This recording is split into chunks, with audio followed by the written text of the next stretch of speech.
আমাদের বাবা মার কথায় সবই ছাড়তে পারি, শুধু মোবাইল টিপাটা ছাড়া। এটা এটা সত্যি, কারণ টিপার জন্য আসলে আমাদের কাছে ওই একটা জিনিসই আছে। আমি জানি যে ভালোবাসা ছাড়া বাঁচা অসম্ভব, আর আমি অসম্ভবের সম্ভব করতেই পছন্দ করি। আচ্ছা স্যার, তো বেসিক্যালি আমাদের অমর ভাইয়া অনন্ত জলিলের ফ্যান, অসম্ভবকে সম্ভব করতেই পছন্দ করি। এনিওয়ে আমার প্রশংসা করা উচিত। আমাদের অমর ভাইয়া চুল ফালাই দিছে, তো এখানে খুবই সুন্দর লাগছে, খুবই গর্জিয়াস এবং খুবই অ্যাট্রাকটিভ লাগছে বাইকটাকে।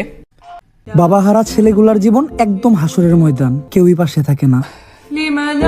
আরে ভাই, তো ইমোশনাল করে দিল আমাকে। কেউ পাশে থাকে না এটা বললে ভুল হবে, অনেকেই পাশে থাকে, যেমন দুঃখ কষ্ট। আর আমার জীবনে দুঃখ কষ্টগুলো না ভাই হয়ে গেছে জনি সিন্সের মতন, আমাকে উল্টা করে ধরে ডগি স্টাইলে চুদ।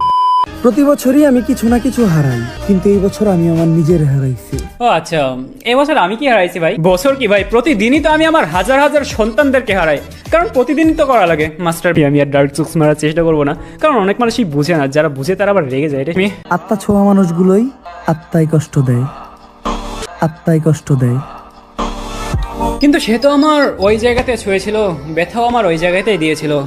আমি মনের কথা বলছি না, আমি বলছি। আর হ্যাঁ, যাদের শীতকাল পছন্দ তাদেরকে আমি একটা অ্যাডভাইস দিতে চাই। এতদিন গরমকাল ছিল, এটা ঘোরানোর প্রয়োজন ছিল, কিন্তু এখন তো আর প্রয়োজন নাই।